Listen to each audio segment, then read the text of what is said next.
Magandang araw sa inyo mga kaibigan. Muli si OG ng OG Max CCTV nagbabalik. For almost 6 months, March 12, 2022 yung ating last vlog, last upload. Short pa. Balik agad ako. Tuturo ko na sa inyo one by one.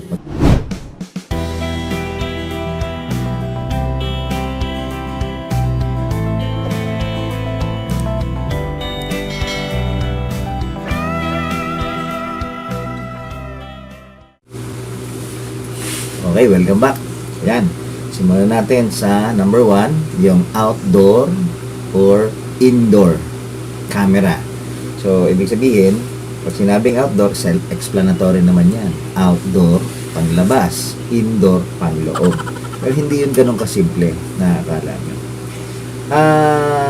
Magsimula tayo sa outdoor. Ang outdoor camera ay tinatawag na weatherproof. Hindi waterproof ha. Pag sinabing waterproof, tubig lang yon.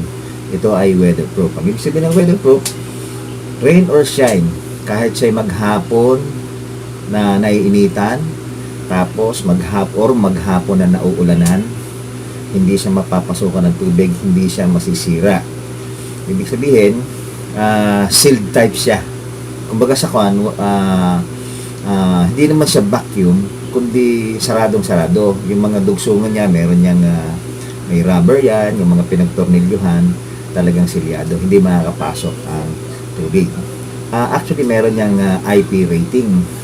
Yan, makikita niyo dyan, yung IP rating. Mahaba yung listahan na yan. Actually, ang ibig sabihin ng IP, hindi Internet Protocol IP, Ingress Protection. Yung rating, yun yung 2 digit yun usually sa mga CCTV camera, ang rating yan ay 65. IP65. Yun, no?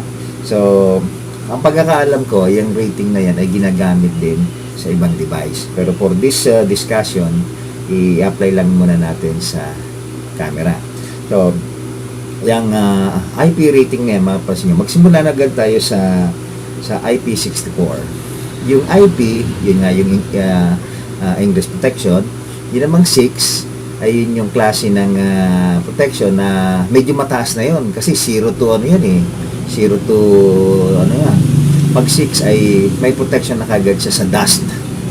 So kumbaga dahil seal type nga, hindi na mapapasok ng dust. Ibig sabihin, yung dust kasi solid particles yan At yun namang susunod na digit, which is halimbawa 65 or 64, yan, andyan doon sa sample na yan, 65 yan Yung 5, yun naman ay sa mga liquid, usually. So, in our case, tubig, kasi ulan nga madalas. So, IP65 or IP, yung sample natin yan.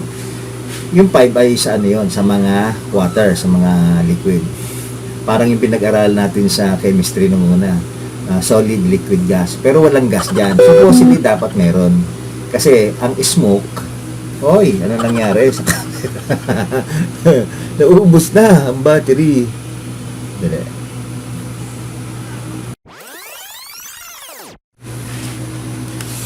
Isa na kayo. Naubusan na ng battery ng aking gimbal. Nakalagay dyan ay solid, liquid, lang, solid and water, yung napag-aral natin sa chemistry. So, dapat kasama yung gas kasi yung water vapor, yung mga fog, yung high humidity ng hangin, yung present na tubig dyan, smoke, siyempre yan, gas yan. So, nakakapasok pa rin yan. And later, ay mga insekto. So, hindi lahat ng insekto ay nakakapasok. Meron lang isang alam ko na base sa experience na yun. Mamaya ipapaliwanag ko sa inyo yung tungkol sa insekto na yun. Huwag lang ngayon so ganun nga ang ibig sabihin ng IP64 65 binanyo sa example, yung 6 ay sa dust, yung 5 naman ay sa tubig. So ang sabi dyan, pagka daw halimbawa meron kang garden ngayon, aksidente na sprayan mo ng tubig sa hose. Kunwari may CCTV ka doon sa garden mo, sprayan mo ngayon. So hindi naman masyadong malakas yung pressure ng tubig sa sa garden hose. Pero concentrated naman yung tubig doon sa gitna, so malakas. Hindi sa ulan, kasi ang ulan kasi droplet lang yan eh.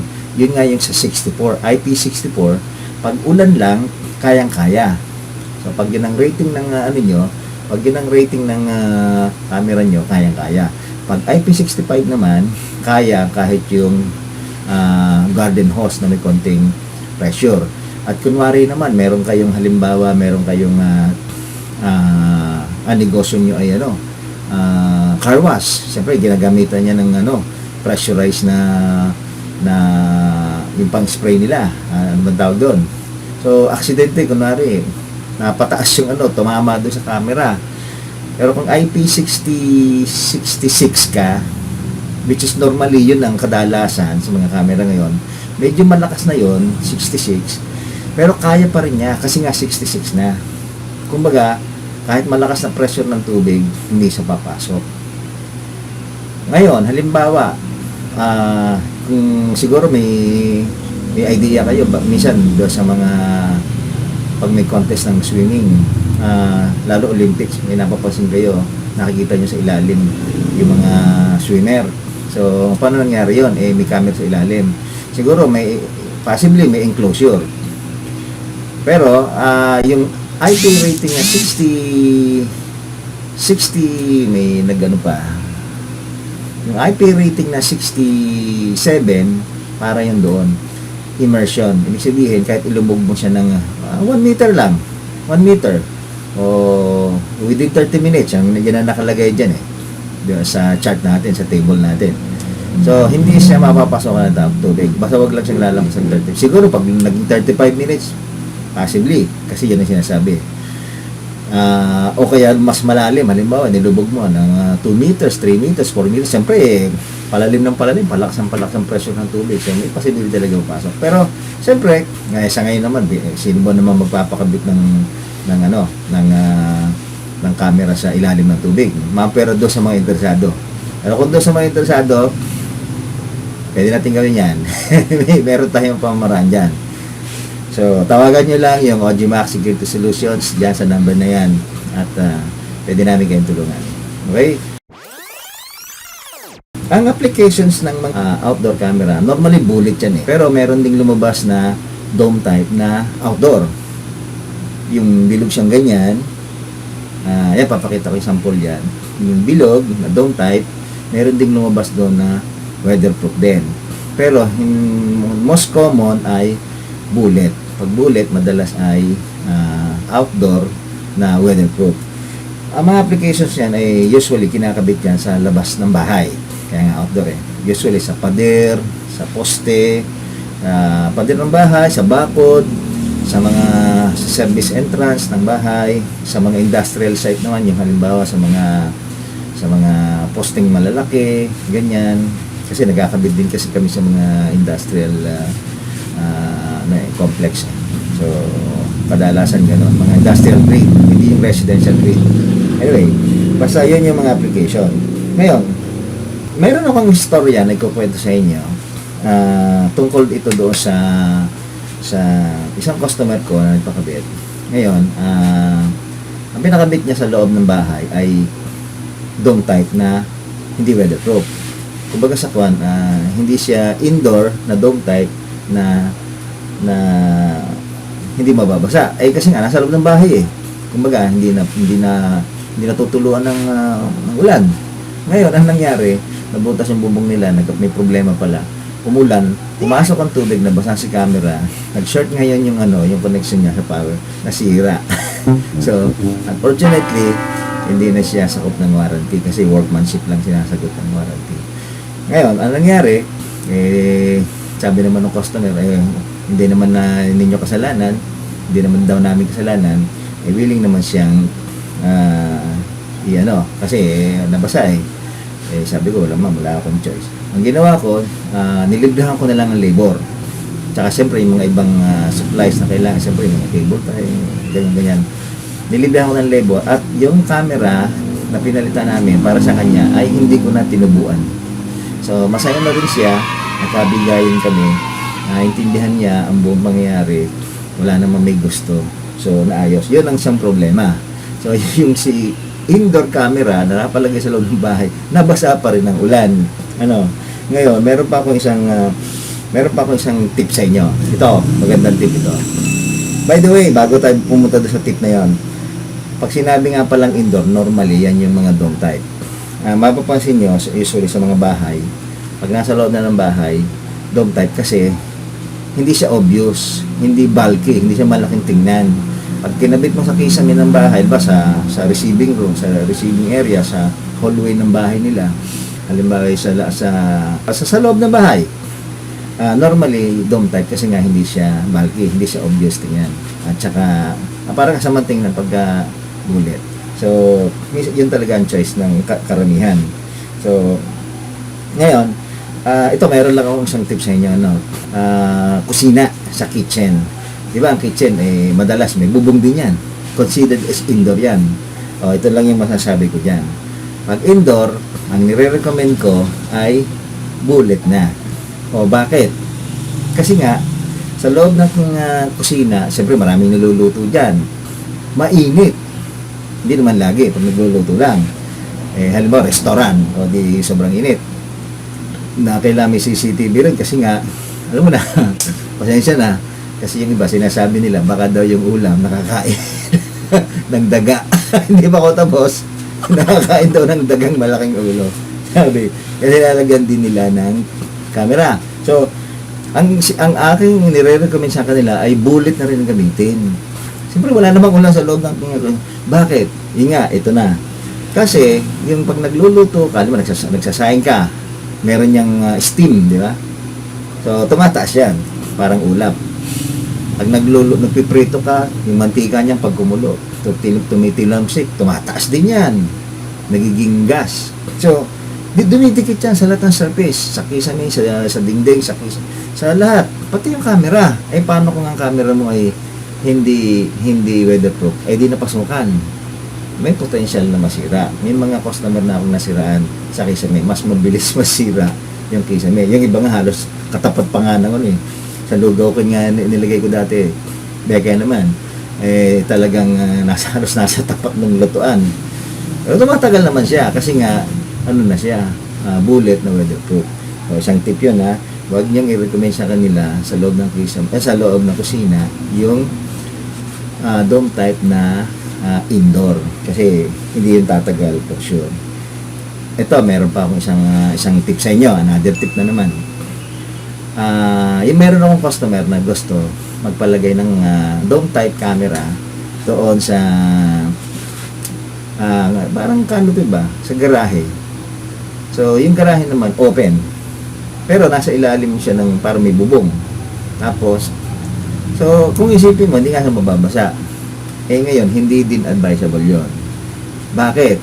Kasi pag bumagyo at lumakas ang ulan, lumakas ang hangin pala, may potential na makarating yung tubig doon. Mababasa siya. Paano kung ang bagyo ay sobrang tagal?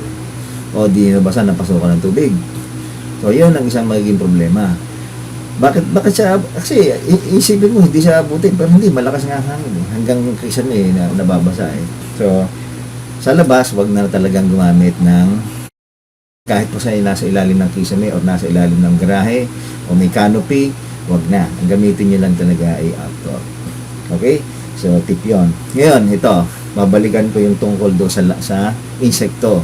So, kung isipin natin, ang sasabihin, hindi na mapapasok yun kasi sealed type nga yan hindi nga yan mapapasukan. Kahit nga plastic camera, di ba, may metal na camera tapos meron plastic din. Kahit nga plastic, kahit nga metal, kaya rin Ito, papaliwanag ko sa inyo. So, okay na tayo sa tubig, Okay na tayo sa tubig, okay na tayo sa smoke, okay na tayo sa mga mantika, okay na tayo sa vapor, sa moisture, mga humid, at iba't iba pang particles. Ngayon, ito na, langgam naman. Meron akong isang vlog, ilalagay natin dyan sa taas, yung, ano ba tawag doon, card, para mapanood nyo. Napasok ng langgam, marami na akong kasong ganyan. Bakit napasok? Kasi matataas yung ngipin nila. Pag nakita nilang rubber, kaya nilang kumbaga kagatin nyo hanggang sa magkaroon ng butas na maliit, makakapasok sila. So, yun lang ang tanong. Hindi ko masyado maipaliwanag sa inyo, bakit doon sila pupunta? O, bakit yung itlog dinadala? Tapos, yung pala matatrap din naman. Kasi nga, parang, ewan ko, siguro naliligaw. Pero hindi, magalingan lang kami. Meron yung sinisikrit na chemical, yung parang pheromone sa ang tawag doon. Nakakagawa sila ng daan. Hindi kita, parang siguro inaamoy lang nila. Ngayon, bakit doon? Sige, itong parang sa pagre-research ko, parang ano ko lang, hula ko din lang. Yung itlog kasi kailangan na mainit. Na parang incubator ang tawag dito, ang kondisyon. So, siyempre electronics 'yon. Pag gumana yung kuryente doon, iinit 'yon. Pangalawa, may ilaw sa loob 'yon, yung mga infrared light. So nagki-create 'yun ng init. So parang 'yun ang gustong kondisyon ng langgam. So, papasok na doon. Ngayon, ang problema to dahil sa dami nilang pabalik-balik doon kasi worker ang may dala eh. Hindi na CCTV pinag-usapan natin eh. Pinag-usapan natin usapang insekto na eh. Hindi, mabilis lang to. Pagpasok doon sa loob, yung mga langgam, nag-iiwan yun ng parang mga chemical na parang pag naipon ay basa, nakakasira ngayon. At hindi pa nga natin alam, baka acidic yun. So, masisira talaga yung mga chemical, mga components, electronic components sa loob. Ang unang mangyayari ay mag-iibang kulay. Hanggang sa later on, papangit na siya. Hanggang sa hindi na siya gumana. Meron akong naging kasong ganyan doon sa Nagcarlan, Laguna yata yun. So, isang resort doon. So, dami daw langgam talaga. So, may solusyon. O, ito, tip ka, tuturo ko sa inyo. Baygon. Baygon lang katapat. O kaya yung chok. Minsan naman ang chok na bubura. So, kailangan baygon. Para pag napansin nyo, may kita nyo, hindi dumadaan mga langgam, pigilan nyo na. Pero konti lang. Huwag yung damihan. Kasi, meron ako isang customer, sobra, hindi naman sa camera tinira, sa DVR. Napasok ngayon ng DVR yung ng baygon. Beke naman, baygon ha. Napasok. Nasira yung DVR kasi nag-short circuit naman yung loob. So, wala naman may gusto. So, napakadaling intindihin. Ang conclusion natin dyan ay siyempre, bahala kayo mag-decide. Actually, pwede naman lahat ay bullet type. Kahit sa loob ng bahay, bullet na rin. Kasi mas matibay yung bullet type na outdoor. Mas matibay yan kaysa doon sa indoor na mas mahal lang ng konti, bullet type, pero mas tumatagal, mas matibay. Ngayon, bahala na kayo kung anong gusto nyo. Sinabi ko na yung posibleng mangyari pag mali yung nabili nyong camera para doon sa kwestong yon. Kayo nang bahala mag-decide. Ang conclusion natin, siyempre, bahala na kayo kung anong gusto nyo ilagay. Okay? Tapos na tayo. Lipat naman tayo doon sa susunod na analog or digital. Analog or digital. Okay?